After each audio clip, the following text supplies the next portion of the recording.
नमस्कार, आभार, अभिनंदन, स्वागत है आप सभी का फॉर्मूला गुरु में। मैं हूं विपुल सिंह।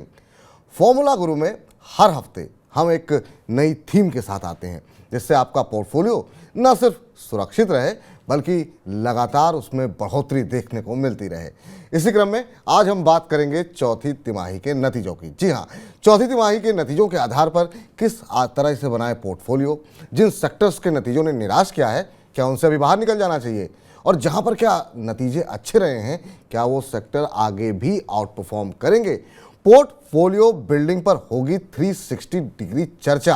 कैसे बनाएं चौथी तिमाही के नतीजों के आधार पर अपना एक मजबूत पोर्टफोलियो, इन तमाम पहलुओं पर करेंगे बातचीत। लेकिन उससे पहले नजर डालते हैं उन सवालों पर जिनके जवाब आज हम अपने कार्यक्रम में तलाशेंगे। तो एक एक करके उन तमाम प्रश्नों को आपके सामने लाया जाएगा और उसको फिर हम अपने जो हमारे आज के फॉर्मूला गुरु हैं उनसे एक एक करके पूछेंगे। तो सबसे पहला जो महत्वपूर्ण सवाल है वो सबसे पहले हम पूछेंगे कि आखिर में चौथी तिमाही में कंपनियों के मुनाफे की ग्रोथ में हमने देखा 11 महीने की सबसे कम ग्रोथ देखने को मिली है।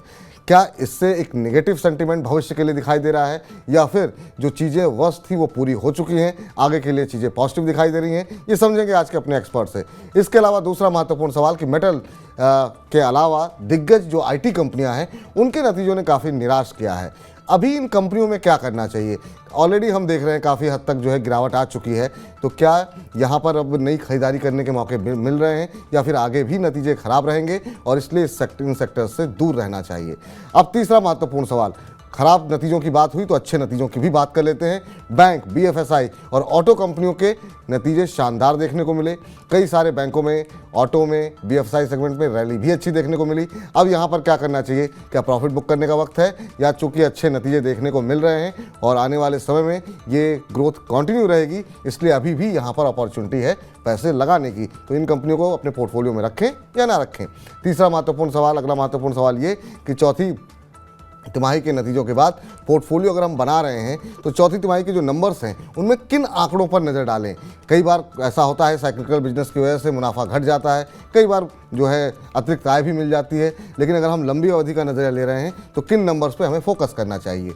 अगला प्रश्न ये कि आखिर में जब हम पोर्टफोलियो अपना बना रहे हैं उसमें हम सेक्टर पे फोकस करें। अब मान लीजिए बैंक में अच्छे नतीजे देखने को मिले तो क्या कोई भी बैंक चुन लें या फिर इंडिविजुअल कंपनी की, जहाँ पर हमने देखा कि भले ही सेक्टर की परफॉर्मेंस ओवरऑल ना अच्छी रही हो लेकिन कुछ एक कंपनियों के नतीजे ऐसा लग रहा है कि वो आगे चल करके अच्छा प्रदर्शन कर सकती हैं, तो सेक्टर देखें या कंपनी?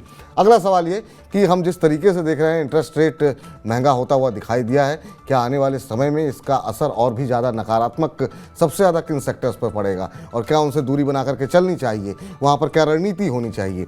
ये भी हम अपने एक्सपर्ट से समझेंगे। अब मॉनसून सबसे बड़ा ट्रिगर यहाँ पर दिखाई दे रहा है। अगले महत्वपूर्ण सवाल में हम ये समझेंगे कि सबसे बड़ा ट्रिगर मॉनसून है और उसको देखते हुए किस तरीके से हम पोर्टफोलियो अपना प्लान कर सकते हैं। क्या अगर मानसून खराब रहता है तो किन सेक्टर से दूरी रहनी चाहिए, मानसून सामान्य रखता है तो फिर क्या करना चाहिए, और क्या मानसून से जुड़े जो सेक्टर्स हैं उनमें पैसे लगाने भी चाहिए या नहीं लगाने चाहिए, क्योंकि बड़ी सारी असमंजस की स्थिति यहाँ पर बनी हुई है। सातवां महत्वपूर्ण सवाल ये जानने का प्रयास करेंगे कि चौथी तिमाही के नतीजों के बाद किन सेक्टर्स की कंपनियां ऐसी हैं जिनको कि पोर्टफोलियो से बाहर कर देना चाहिए, जहां पर अभी फिलहाल छोटी अवधि में कोई भी संभावना एटलीस्ट अगले क्वार्टर के लिए दिखाई नहीं दे रही है, किन सेक्टर से दूरी बना लेनी चाहिए। आठवां महत्वपूर्ण सवाल कि जिस तरह के नतीजे हमने देखे हैं उसके बाद से किस सेक्टर की कंपनियों को अपने पोर्टफोलियो में ज़रूर रखना चाहिए? क्या जिन सेक्टर्स ने आउट परफॉर्म किया है उनको वाकई में अपने पोर्टफोलियो में रखना चाहिए या फिर जो है किसी और कंपनी के पोर्टफोलियो को जो है अपने पोर्टफोलियो में रखना चाहिए? और सबसे आखिर और सबसे महत्वपूर्ण आज का 10वां सवाल ये रहेगा कि आखिर में जो आज के हमारे खास मेहमान होंगे उनसे जानेंगे कि उनकी 5 पसंदीदा कंपनी कौन सी है, और अगर आप रिसर्च नहीं कर पा रहे हैं तो फिर आखिर तक हमारे साथ रुकिए, क्योंकि हमारे एक्सपर्ट अपनी रिसर्च के आधार पर पूरे नतीजों का एनालिसिस करके आपको बताएंगे कि ये 5 कंपनियां आपके पोर्टफोलियो में ज़रूर होनी चाहिए लंबी अवधि के लिए। तो चलिए, फॉर्मूला गुरु में वक्त हो चुका है हमारे आज के खास मेहमान से आप सभी को रूबरू कराने का, उनका परिचय कराने का। तो हमारे साथ आज इस चर्चा में शामिल होने के लिए अविनाश गोरक्षकर जी मौजूद हैं, डायरेक्टर रिसर्च प्रॉफिट मार्ट के। अविनाश जी, बहुत बहुत आभार, अभिनंदन आपका आज के इस कार्यक्रम में जुड़ने के लिए। और जब भी आप हमारे साथ जुड़ते हैं हमारे दर्शकों को बहुत कुछ सीखने जानने का मौका मिलता है और शेयर बाज़ार पे जो आपकी पकड़ है और ख़ास तौर से रिटेल निवेशकों को आप जिस तरीके से समझाते हैं वो निश्चित रूप से बहुत लोगों का मार्गदर्शन करता है। तो सबसे पहले तो बहुत बहुत स्वागत है और पहला प्रश्न ये रहेगा कि आज की थीम पर जाएं कि आने वाले समय में आप बाज़ार की चाल कैसे देख रहे हैं, क्योंकि बाज़ार अब इस समय जो सबसे बड़ी जो रुकावट था उसके ऊपर तो आया है, लेकिन उसके आगे चलने के लिए थोड़ा हिचकिचा रहा है, थोड़ा डगमगा रहा है। आप कैसे देख रहे हैं सर? आपसे पहले तो विपुल आपका भी धन्यवाद मुझे शो पे इनवाइट करने के लिए। मार्केट का outlook Vipul in the near term थोड़ा सा वोलेटाइल रहेगा, क्योंकि आप सभी को पता होगा कि आज से कर्नाटका के स्टेट इलेक्शंस शुरू हो चुके हैं। सैटरडे तक फाइनल रिजल्ट आएगा और जो भी नतीजा आएगा वो डेफिनेटली मार्केट्स को डेफिनेटली शॉर्ट टर्म में इम्पैक्ट करेगा। मार्केट का अनुमान है कि बीजेपी अगर मेजोरिटी से आती है तो ऑब्वियसली आने वाले हफ्ते में दैट इज मंडे को आपको एक बहुत अच्छा गैप अप ओपनिंग देखने को मिलेगी। लेकिन कहीं पे भी अगर ऐसा संकेत आता है कि ये हंग असेंबली होती है, किसी पार्टी को मेजोरिटी नहीं मिलती, तो मार्केट्स में थोड़ा बहुत वोलेटिलिटी आपको देखने को मिलेगी। तो मेरे ख्याल से अभी जो मार्केट का स्तर है वो मोरलेस इंडेक्स यही के आसपास रहेगा। मेरे ख्याल से कंपनी स्पेसिफिक जो कंपनियां है वहां पे इन्वेस्टर्स को फोकस करना चाहिए, क्योंकि अभी भी नतीजे आ रहे हैं, प्लस एफआईएस के इनफ्लोज भी काफी जोरदार तरीके से मार्केट्स में एंटर कर रहे हैं। तो ऐसी कोई खतरे की बात नहीं है। लेकिन अगर मान लीजिए कर्नाटका में बीजेपी पूरी तरह से हारती है तो हो सकता है कि थोड़ा बहुत मुनाफा वसूली आपको शॉर्ट टर्म में देखने को मिलेगी। बट 18,000 का जो लेवल है वो जब तक मार्केट मेंटेन करता है हमको कोई मार्केट में फिक्र करने वाली बात नहीं। तो शॉर्ट टर्म के लिए सबसे बड़ा ट्रिगर जो नज़दीक में है वो है कर्नाटका का इलेक्शन।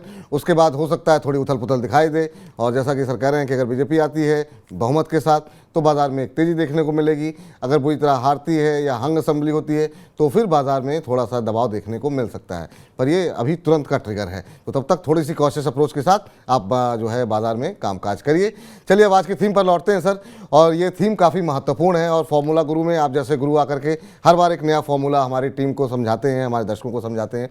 तो एक एक करके हम तमाम जो सवाल है वो आपके सामने रखते हैं। पहला सवाल यही सर कि चौथी तिमाही में हालांकि हमने देखा कि रिकवरी तो आई है अप्रैल महीने में, लेकिन नतीजे जो ऐसे रहे हैं ओवरऑल 390 कंपनियों की अगर हम नतीजों की बात करें तो मुनाफे की ग्रोथ में हमने देखा है कि 11 महीनों में ये सबसे कम रही है।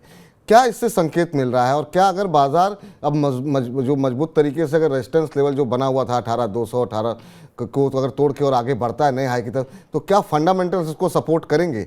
अभी के रिजल्ट्स को लेकर के आगे आपको क्या संकेत दिखाई दे रहे हैं?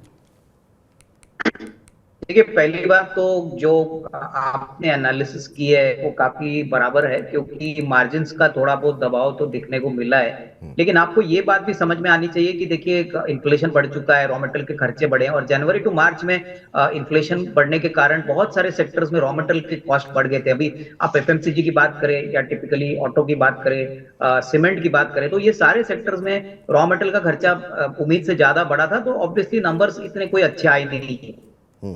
लेकिन अच्छी बात है कि डिमांड अभी भी काफी स्ट्रांग है। अगर हम ऑटो सेक्टर की बात करें, ऑटो कंपोनेंट्स की बात करें, कैपिटल गुड्स, रियल एस्टेट, तो डिमांड में कोई प्रॉब्लम नहीं है। हाँ, खर्चे थोड़े बढ़ गए तो मार्जिन प्रेशर जरूर है। आने वाले साल में मुझे लग रहा है कि देखिए ऑलरेडी कमोडिटी प्राइसेस में थोड़ी बहुत कटाई देखने को मिली है। क्रूड के कीमतें $70 तक आई है, पाम ऑयल के प्राइसेस गिरे हैं, स्टील के भी प्राइसेस थोड़े से सॉफ्ट हो चुके हैं। तो ये मुझे लग रहा है कि मैन्युफैक्चरिंग कंपनीज के लिए अच्छी बात है, क्योंकि इनको मार्जिन बढ़ाने में डेफिनेटली पॉजिटिविटी मिलेगी।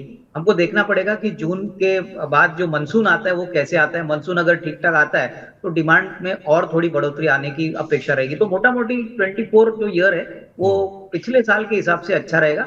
तो मेरे ख्याल से ऐसी कोई खतरे की या प्रॉब्लम की बात नहीं है। लेकिन हाँ, डेफिनेटली स्टॉक स्पेसिफिक रवैया आपको अपनाना चाहिए।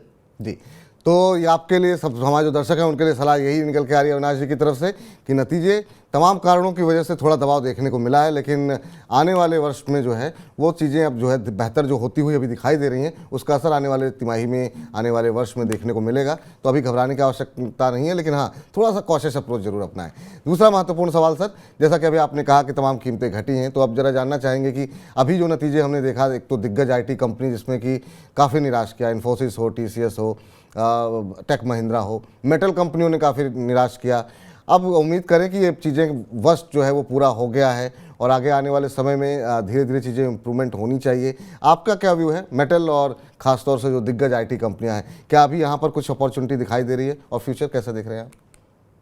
देखिए, पहली बात तो मेटल कंपनीज की अगर हम बात करें तो मेटल कंपनीज में जो ग्लोबल मेटल प्राइसेस है वो अभी भी काफी नरम है। क्योंकि पहली बात तो देखिए, चाइना मेटल का बहुत बड़ा प्रोड्यूसर भी है, कस्टमर भी है। मेटल के मार्केट में अभी चाइना बहुत बड़ी मात्रा में उतरा नहीं है, तो ग्लोबली प्राइसेस अभी भी वीक है। अच्छी बात मेटल कंपनीज की है कि डोमेस्टिक मार्केट में इंफ्रास्ट्रक्चर का स्पेंडिंग गवर्नमेंट बहुत तेजी से कर रही है, तो इनके लिए डोमेस्टिक डिमांड अच्छी है।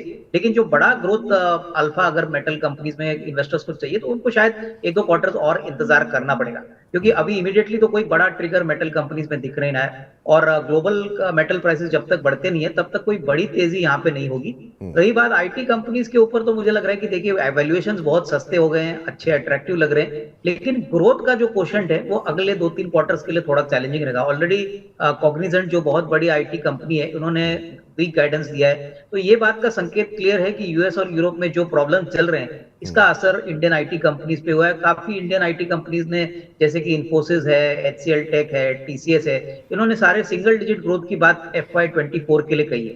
तो ये ग्रोथ जब तक आता नहीं है तब तक आईटी सेक्टर में कोई बड़ा उछाल नहीं आएगा। हालांकि देखिए, यहाँ पे कोई प्रॉब्लम तो नहीं, कंपनीज अभी भी अच्छी तरह से प्रॉफिट कमाएगी, बट यहाँ से बड़ा ग्रोथ आने के लिए थोड़ा समय लगेगा। तो अभी मेटल और आईटी से थोड़ा सा दूर रहें। अगर हम अभी अगर पोर्टफोलियो बनाते हैं रिजल्ट्स को लेकर के, तो अगर 6-8 महीने के लिए का नज़रिया है, 1 साल का नज़रिया है, तो थोड़ा सा इसको अगर पोर्टफोलियो से बाहर रखें तो ज़्यादा ठीक रहेगा, ये कह रहे हैं ना सर?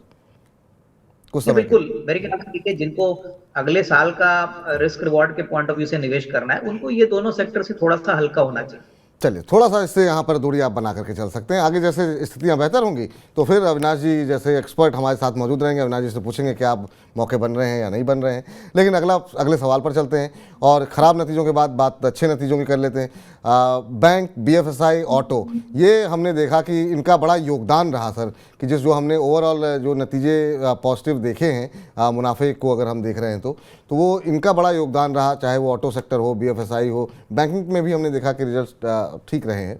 अब आप कैसे देख रहे हैं BFSI और ऑटो सेक्टर को? यहाँ पर अभी भी अपॉर्चुनिटीज़ हैं? आपको लग रहा है कि एक रैली जो बन चुकी है उसके बाद थोड़ा सा अब एक बार थोड़ा सा ऊपरी स्तरों से फिसल जाएं तब करना चाहिए? और फंडामेंटली इन दो सेक्टर्स पे आपका व्यू?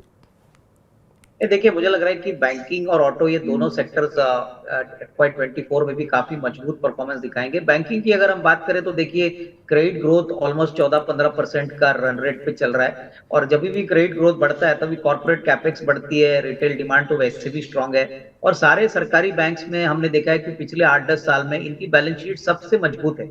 एसेट क्वालिटी बहुत ही लोअर लेवल पे आई है, और क्रेडिट ग्रोथ जब तक बढ़ता है तब तक इन बैंक्स को अपनी बैलेंस शीट बढ़ाने में मदद मिलेगी। रही बात ऑटो सेक्टर के ऊपर, तो मुझे लग रहा है कि सारे सेगमेंट, जैसे कमर्शियल व्हीकल्स देखिए, पैसेंजर कार देखिए, टू व्हीलर्स देखिए, यहाँ पे डेफिनेटली वॉल्यूम ग्रोथ आया है। काफी कंपनीज बहुत बड़ी ऑर्डर बुक पे बैठी है, तो मुझे लग रहा है कि आने वाले साल में जो commercial vehicle, passenger car, two wheeler, tractor companies है, यहाँ पे जरूर एक अच्छा रिस्क रिवॉर्ड बनेगा। तो दोनों सेक्टर में निवेशकों को मौके ढूंढने चाहिए। मेरे ख्याल से मार्केट में थोड़ा बहुत अगर करेक्शन आता है या कोई स्मॉल माइल्ड सेल ऑफ आता है, तो उसको खरीदने के मौके समझ के यहाँ पे डेफिनेटली इन्वेस्टेड रहे। तो निश्चित रूप से यहाँ पर जो है बने रहिए, क्योंकि यहाँ पर अगर देश तरक्की करेगा तो ये ऐसी चीज़ें हैं जो कि निश्चित रूप से जिनकी डिमांड जो है वो बढ़ती हुई दिखाई देगी। अगला सवाल ये कि सर, अब तमाम सेक्टर्स पे हमने बात कर ली, जो अच्छे थे जो बुरे थे। अब जरा इस पर आते हैं कि अगर Q4 रिजल्ट्स के आधार पर पोर्टफोलियो अगर कोई बना रहा है तो किन आंकड़ों को ध्यान में रखना चाहिए? क्या जहाँ पर बुरी पिटाई हो चुकी है, नतीजे खराब रहे हैं और आगे का प्रॉस्पेक्ट अच्छा लग रहा है, वहाँ पे नज़र रखनी चाहिए? जहाँ पर ऑलरेडी काफ़ी अच्छी चीज़ें हो चुकी हैं, वहाँ पर नज़र रखनी चाहिए? या फिर किन नंबर्स पे ध्यान रखें? बहुत सारे दर्शक ऐसे होते हैं जो रिजल्ट्स के आधार पर रणनीति बनाते हैं, लेकिन इस बार तो अच्छा चल गया शेयर, लेकिन जब अगली बार जाते हैं तो चीज़ें खराब हो जाती हैं। आप क्या सजेस्ट करेंगे हमारे दर्शकों को? क्या फॉर्मूला है क्या कोई इसका? देखिए, पहली बात तो जब भी कोई पोर्टफोलियो आपको बनाना है, तो आपको कम से कम अगले साल का एक ओवरऑल डिमांड सप्लाई का सिनारियो कैलकुलेट करके लेना होता है। और मेरे ख्याल से सबसे बड़ा जो नंबर होता है वो कामकाजी मार्जिन होता है। कंपनी का कामकाजी मार्जिन में क्या बदलाव आ गया है, अच्छा है, खराब है, उसके कारण क्या है, वो देखना बहुत जरूरी है। और दूसरी बात, कंपनी का कर्जा कितना है। देखिए, जो कंपनी लगातार कर्जा ऐड कर रही है और रेवेन्यू ग्रोथ नहीं आ रहा है, वहां पे थोड़ा सा आपको बच के रहना है। और सबसे बड़ी बात, जो लेटेस्ट डेवलपमेंट्स होते हैं, जैसे कि रॉ मटेरियल के खर्चे कम हो गए हैं, सेलिंग प्राइस के प्रोडक्ट्स बढ़े हैं। मिसाल के तौर पे अगर हम सीमेंट सेक्टर की बात करें, तो जनवरी टू मार्च का क्वार्टर काफी खराब था, लेकिन अप्रैल में करीबन 40-50 रुपए की बैग सीमेंट बैग की कीमतें बढ़ी है, पेटकोक यानी रॉ मटेरियल की कीमतें नीचे आई है, तो डेफिनेटली सीमेंट सेक्टर में आपको एक अच्छा उछाल इस साल देखने को मिलेगा। तो ये सारी बातें मोटा मोटी आपको देखनी है जब भी आप स्टॉक्स पोर्टफोलियो के लिए सिलेक्ट करते हैं। तो इन तमाम चीज़ों को जो है ध्यान में आप रखिए जब भी आप खासतौर से रिजल्ट्स को लेकर के अगर आप कोई पोर्टफोलियो बनाना चाह रहे हैं अपना। तो अगले सवाल की तरफ चलते हैं। और सर, एक जो सबसे महत्वपूर्ण सवाल है कि बहुत लोगों को लगता है कि नहीं, अब जैसे बैंकों पे लोग, आपने कहा कि काफ़ी पॉजिटिव व्यू है, ऑटो पे आपने कहा कि नहीं डिमांड बनी रहेगी, तो कोई भी कंपनी चुन लेनी चाहिए, सेक्टर पे फोकस करें, या फिर जहां पर हम देखें कि नहीं यहाँ पर जो है प्राइस मूवमेंट कम हुआ है, रिजल्ट्स अच्छे रहे हैं, यहाँ पर वैल्यूएशन आकर्षक लग रही है, फोकस कहाँ पे करना चाहिए अगर हम एक पोर्टफोलियो सिर्फ रिजल्ट्स के आधार पर बना रहे हैं कि हमने पढ़ लिया कि फलाना फलाना सेक्टर जो है निवेश के लिए अच्छा है, क्या उनमें से किसी भी कंपनी को उठा लेना चाहिए, या फिर किन किन पैरामीटर्स पे कंपनी को चुनते समय ध्यान रखना चाहिए? देखिए, जब भी आप कोई भी स्टॉक में इन्वेस्ट करते हो तो सेक्टर का आउटलुक होना जरूरी है, लेकिन सबसे बड़ी बात और अच्छी बात है कि आपको स्टॉक के बारे में थोड़ा और पॉजिटिव और कॉन्फिडेंट होना चाहिए। तो स्टॉक स्पेसिफिक अप्रोच ही अडॉप्ट कर लीजिए, जैसे कि कंपनी का कामकाजी मुनाफा कितना बढ़ गया है, कितना रेवेन्यू बढ़ गया है, कितना कैश फ्लो जनरेशन हो गया है। ये सारी बातें निवेश के लिए बहुत इंपॉर्टेंट होती है, क्योंकि मार्केट्स इन नंबर्स को बहुत अहमियत देता है। तो मेरे ख्याल से सेक्टर से ज्यादा कंपनी आउटलुक पे ज्यादा फोकस करना जरूरी है। तो सेक्टर से ज़्यादा अगर आप इस बात पर ध्यान देंगे कि कंपनी कैसा कर रही है तो वो ज़्यादा बेहतर रहेगा, कंपनी का प्रदर्शन कैसा रहा है, कंपनी के जो प्रदर्शन के साथ साथ उसकी वैल्यूएशन कैसी है, ऐसा तो नहीं जितना प्रदर्शन किया है उससे ज़्यादा शेयर भाग चुका है, ये तमाम छोटी छोटी चीज़ों का ध्यान रखेंगे तो वो ज़्यादा बेहतर रहेगा। अगला प्रश्न सर, एक बड़ा जो कंसर्न है जो कि अभी भी दिख रहा है और आने वाले समय के लिए बना हुआ है, वो है महंगा कर्ज। ब्याज लागत जो है वो तमाम कंपनियों के लिए थोड़ी सी मुश्किलें पैदा कर सकती है। कौन से सेक्टर्स ऐसे हैं जहां पर आपको लगता है कि ये ज़्यादा नेगेटिव इम्पैक्ट डालेगी, या आपको लगता है कि ऑलरेडी काफ़ी हद तक फैक्टर इन हो चुका है, बहुत ज़्यादा इसका नेगेटिव इम्पैक्ट अब आगे नहीं देखने को मिलेगा? देखिए विपुल, पहली बात तो जहां पे कर्जा ऑलरेडी ज्यादा है वहां पे उन कंपनीज को तकलीफ होगी, क्योंकि उनका वर्किंग कैपिटल, उनका जो एसेट फाइनेंसिंग का जो मिक्स है उससे उनके इंटरेस्ट कॉस्ट बढ़ेंगे। लेकिन जो कंपनी बिल्कुल कर्जा मुक्त है उनके लिए तो कोई दिक्कत नहीं है, क्योंकि उनके लिए कोई बड़ा फर्क पड़ेगा नहीं, क्योंकि इंटरेस्ट रेट्स बढ़ते हैं। लेकिन ओवरऑल हमको जब इंटरेस्ट रेट्स की बात आती है तो हमको डिमांड भी देखना है। अभी आज ऑटो की बात करिए, ऑटो कंपोनेंट्स की बात करिए, रियल एस्टेट की बात करिए, तो ब्याज के रेट्स बढ़ने के बावजूद डिमांड बढ़ रहा है, और उनको ये महंगा ब्याज भी कोई बड़ी दिक्कत नहीं है, क्योंकि डिमांड बढ़ रहा है तो सेल बढ़ रही है। तो आपको नॉर्मल इंटरेस्ट रेट जब आप देखते हो बढ़ता है, तब आपको देखना है कि वो सेक्टर में कंपनी का परफॉर्मेंस कैसे चल रहा है, ओवरऑल सेक्टर आउटलुक कैसा है। तो उस पॉइंट ऑफ व्यू से मुझे लग रहा है कि जो कंपनीज अभी आपको अवॉइड करनी चाहिए, जो सेक्टर्स जरा तकलीफ में आ सकते हैं, वो बेसिकली मेटल सेक्टर हो सकता है, उसके बाद स्पेशलिटी केमिकल हो सकता है, क्योंकि वहां पे डिमांड अभी भी थोड़ी मंदी चल रही है, तो वहां पे उनको सबसे ज्यादा दिक्कत के इंटरेस्ट कॉस्ट की होगी।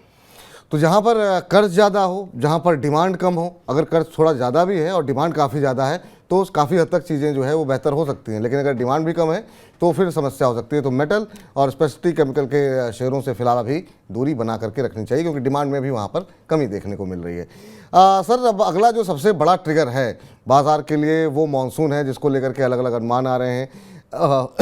माफ़ कीजिएगा, स्काईमेट की तरफ से अनुमान आया कि जो आने वाले समय में जो है सूखे की स्थिति कुछ हद तक देखने को मिल सकती है। मौसम विभाग की तरफ से कहा जा रहा है मानसून सामान्य रहेगा, अल नीनो का खतरा बना हुआ है। ऐसे में जब हम पोर्टफोलियो बना रहे हो 6-8 महीने के लिए, साल भर के लिए, अगले साल के लिए, तो किन चीज़ों को हमको अवॉइड करना चाहिए? क्या हमें मानसून से जुड़ी हुई सेक्टर्स को अवॉइड पूरी तरह करना चाहिए, या हमको ये फैक्टर इन करके चलना चाहिए कि यहाँ नुकसान हो सकता है या फ़ायदा हो सकता है? आप कैसे देख रहे हैं इसको? ये देखिए, मुझे लग रहा है कि मानसून एक ऐसा ट्रिगर है जो सारे मैन्युफैक्चरिंग सेक्टर्स को कहीं ना कहीं इम्पैक्ट करता है विपुल। अगर हम ऑटो की बात करें तो टू व्हीलर सेल्स जो रूरल इंडिया से ज्यादातर आती है, गाड़ियों की भी डिमांड जो रूरल मार्केट से आते हैं, उसका इफेक्ट डेफिनेटली ऑटो सेक्टर पे आता है। तो ये कहना मुश्किल है कि कौन से सेक्टर्स को आप अवॉइड करें, बट हाँ, अगर आप definitely platform based business companies की बात करेंगे, जैसे एक्सचेंजेस का धंधा है, जैसे कि कंपनियां आईएक्स है, उसके बाद एमसीएक्स है, तो इनके लिए कोई दिक्कत होती नहीं, क्योंकि इनका प्लेटफॉर्म बेस्ड बिजनेस होता है। तो नॉर्मली हमको लगता है कि ऐसे माहौल में आपको थोड़ा रिस्क स्ट्रेटेजी के पॉइंट ऑफ व्यू से ऐसे कंपनीज और ऐसे सेक्टर्स में पैसा लगाना चाहिए जो बेसिकली मानसून रिलेटेड डिमांड से नहीं आती। तो उसका मतलब है कि आप टेलीकॉम में पैसा लगा सकते हो, उसका बाद आईटी में थोड़ा बहुत पैसा लगा सकते हो।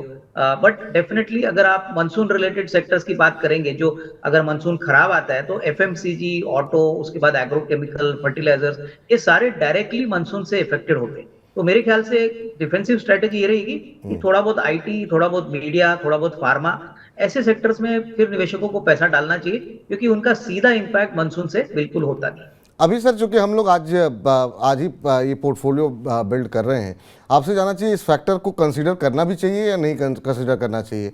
क्योंकि हम ठीक है खाली ये सवाल के लिए नहीं है, लेकिन अभी एक बड़ा कंसर्न तो है। तो क्या अपना पोर्टफोलियो जो है, जो कंपनियों का जिक्र किया, जिन सेक्टर्स का आपने जिक्र किया, उधर डिफेंसिव अप्रोच अपनानी चाहिए या फिर जो एक फंडामेंटल्स दिखाई दे रहे हैं उसके आधार पर ही चलना चाहिए?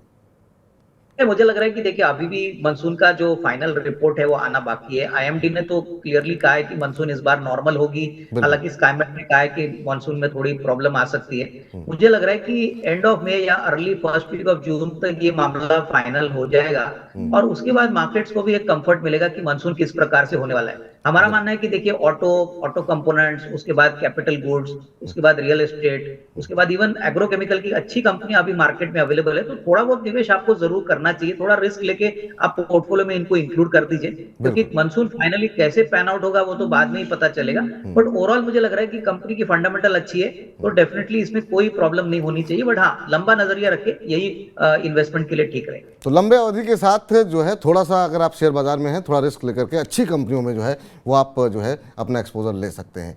अब सर आखिरी के 2-3 प्रश्न बचे हुए हैं, और जो है हम चाहेंगे कि हमारे तमाम जो दर्शक होंगे उनका भी ध्यान इस बात पे होगा कि इन तमाम जो हम लोग बात कर रहे हैं उसका निचोड़ क्या निकल रहा है। तो आपसे 8वां प्रश्न यही है कि Q4 नतीजों के बाद अब कौन से सेक्टर्स ऐसे हैं जो आपको लग रहा है, एक तो आपने जिक्र कर दिया कि कहीं ना कहीं स्पेशलिटी केमिकल को बाहर कर दीजिए, मेटल को बाहर कर दीजिए, इसके अलावा भी कोई सेक्टर हैं जिनको आपको लगता है कि अभी रिजल्ट सीजन को ख़त्म करने के बाद अभी 2-4-6 महीने के लिए, 7-8 महीने के लिए इन सेक्टर से थोड़ी दूरी बना करके चलनी चाहिए? मेरे ख्याल से देखिए फिलहाल तो मुझे लग रहा है कि जो भी एक्सपोर्ट ओरिएंटेड सेक्टर्स है बिल्कुल वहां पे थोड़ा सा बच के रहिए, क्योंकि देखिए डोमेस्टिक फेसिंग सेक्टर जो है वहां पे अच्छी तेजी हमको दिख रही है। जैसे कि मैंने पहले भी कहा कि जो domestic automobile, auto components, capital goods, यहाँ पे तो तेजी दिख रही है। लेकिन अगर एक्सपोर्ट ओरिएंटेड कंपनीज की बात करें, जैसे स्पेशलिटी केमिकल्स है, उसके बाद फार्मा है, उसके बाद मेटल्स है, तो यहाँ पे थोड़ा सा ट्रेंड अभी भी वीक लग रहा है। आईटी में भी मैंने जैसे कहा कि देखिए इतनी बड़ी दिक्कत तो दिख नहीं रही है, लेकिन ग्रोथ बिल्कुल ना के बराबर दिख रहा है। तो आईटी, मेटल्स, उसके बाद फार्मा, स्पेशलिटी केमिकल्स, यही सेक्टर से थोड़ा सा बच के रहिए, क्योंकि ये सारे एक्सपोर्ट ओरिएंटेड सेक्टर्स हैं। एक्सपोर्ट ओरिएंटेड मार्केट्स में जो होता है वही यहाँ पे रिफ्लेक्ट होता है। तो मेरे ख्याल से यही एक स्ट्रेटेजी इन्वेस्टर्स को at least as of now follow करनी चाहिए। तो निर्यात से जुड़ी हुई जिन कंपनियों का ज़्यादा फोकस है, जहां पर ज़्यादा एक्सपोजर है, अंतर्राष्ट्रीय स्थिति आप सबको पता है किस तरीके से देखने को मिल रही है, बहुत सारी अनिश्चितताएं हैं, तो उन जगहों से दूरी बना करके चलें जहां पर निर्भरता दूसरे देशों पर ज़्यादा है। अगला सवाल सर कि अब जो नतीजे देखने को मिले हैं, कौन से सेक्टर्स ऐसे हैं जिनको अपने पोर्टफोलियो में जिस सेक्टर्स के शेयर जरूर होने चाहिए, जहां आपको लगता है कि अभी अगर डिमांड नहीं है तो आने वाले समय में मिलेगी, या फिर पिछले क्वार्टर्स के रिजल्ट्स ऐसे इंडिकेट कर रहे हैं कि ये आपके पोर्टफोलियो में इस तरह के सेक्टर्स तो निश्चित रूप से होने ही होने चाहिए? देखिए दो सेक्टर जो मुझे लग रहा है कि बहुत ही अच्छे रिस्क रिवॉर्ड के ऊपर बैठे हैं, वो एक तो सीमेंट है और दूसरा है रियल एस्टेट।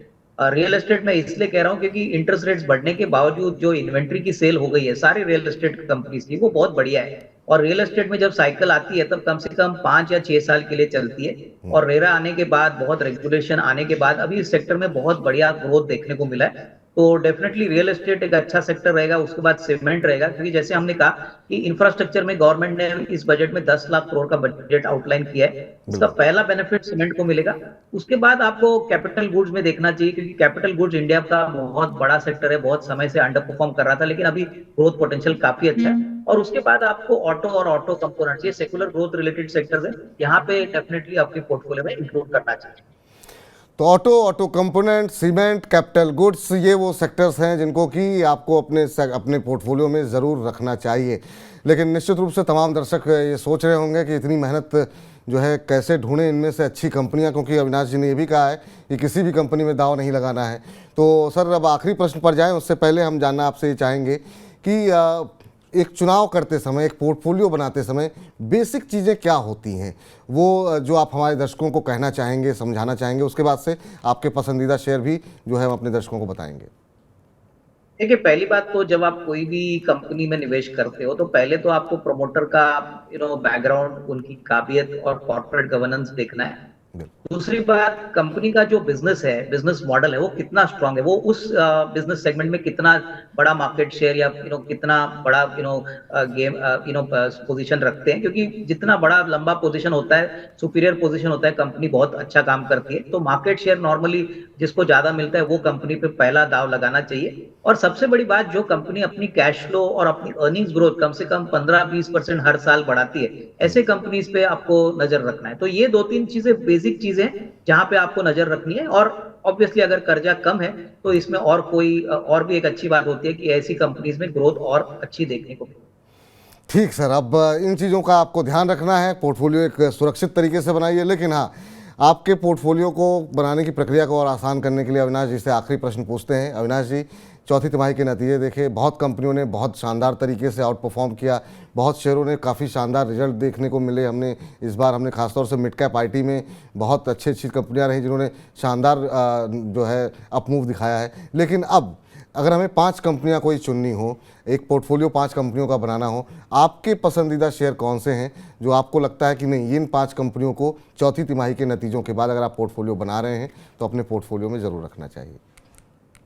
देखिए, पहली बात तो मैं ये 2 हिस्सों में बांटूंगा। 2 कंपनी जो लार्ज कैप में हमको पसंद है, एक तो टाटा मोटर्स है। टाटा मोटर्स ने, आप सभी को पता होगा कि बहुत लंबे समय के बाद अभी 12 मई को उन्होंने डिविडेंड अनाउंस करने की बोर्ड मीटिंग अनाउंस की है। नंबर्स बहुत तगड़े हैं, तो यहाँ पे डेफिनेटली एक छोटी पोजीशन आप बना सकते हो। दूसरी कंपनी जो कैपिटल गुड्स को की फ्रंटलाइन कंपनी है, वो है लार्सन एंड टूब्रो। तो यहाँ पे मुझे लग रहा है कि बहुत अच्छा रिस्क रिवॉर्ड आपको मिलेगा, क्योंकि एग्जीक्यूशन अच्छा है, ऑर्डर बुक भी रिकॉर्ड हाई पे है। और 2-3 जो छोटी कंपनियां हैं, इसमें से एक मदरसन सुमी है जो ऑटो कंपोनेंट्स और पैसेंजर कार सेगमेंट में बहुत बड़ा एक्सपोजर रखती है। तो यहाँ पे डेफिनेटली शेयर का प्राइस भी अच्छा लग रहा है। और उसके बाद अगर आप सीमेंट सेक्टर की बात करें तो ओरिएंट सीमेंट एक छोटी सीमेंट कंपनी है जिन्होंने हाल ही में बहुत अच्छे नंबर्स दिखाए हैं। तेलंगाना, महाराष्ट्र और कर्नाटका में इनके सीमेंट प्लांट्स है। कैपेसिटी करीबन 8.5 मिलियन टन है, जो अभी बढ़ रही है 11 मिलियन टन के लिए। और फाइनली मुझे लग रहा है कि ये सारी कंपनीज में अगर आप निवेश करते हैं तो अच्छी खासी कमाई आपको अगले 8 से 12 महीने में मिलेगी। थोड़ा सा एसआईपी के पॉइंट ऑफ व्यू से भी अगर खरीदना है तो यहाँ पे आप निवेश कर सकते हैं। तो एसआईपी के पॉइंट ऑफ व्यू से आप चाहें थोड़ा थोड़ा करके निवेश करें, एक साथ आप लगाना चाहें तो भी आप लगा सकते हैं, और 8 से 12 महीने में अच्छे नतीजे यहाँ पर देखने को मिलेंगे, अच्छे मुनाफे आपको देखने को मिलेंगे। एक बार फुल स्क्रीन पर दिखा दीजिए जरा वो तमाम कंपनियों को जो दर्शक नहीं नोट कर पाए हैं। तो ऑटो कंपनी में टाटा मोटर सबसे अच्छी लग रही है। ऑटो कंपोनेंट में एक छोटी कंपनी मदरसन सुमी पकड़ी गई, जहाँ पर डिमांड काफ़ी अच्छी देखने को मिल रही है। रियल एस्टेट का जिक्र किया था आज जो है अविनाश जी ने, तो यहाँ पर अनंतराज में उनको लगता है कि आने वाले समय में अच्छी संभावनाएं बन रही हैं। सीमेंट में ओरिएंट सीमेंट की जो वैल्यूएशन है वो ज़्यादा आकर्षक दिखाई दे रही है। और एक और दिग्गज जो इंफ्रास्ट्रक्चर का जिक्र हो रहा था उसमें L&T।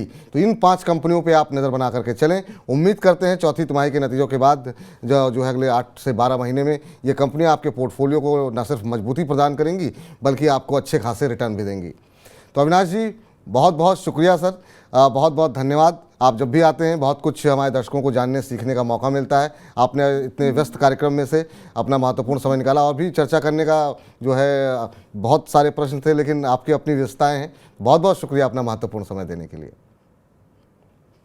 चलिए, तो फिलहाल फॉर्मूला गुरु को यहीं पर समेटते हैं, लेकिन इन 5 कंपनियों के अलावा भी बहुत सारी कंपनियां शेयर बाज़ार में लिस्टेड हैं। उनसे जुड़ा भी कोई सवाल हो, आप कहीं फंस गए हैं, कोई कंपनी का मुनाफा गिर गया, किसी का बढ़ गया, आप फंसे हुए हैं, तो आप हर रोज़ दोपहर 1 से 2 हमारे साथ जुड़िए हमारे खास कार्यक्रम हेलो मनी 9 मेरा सवाल है में।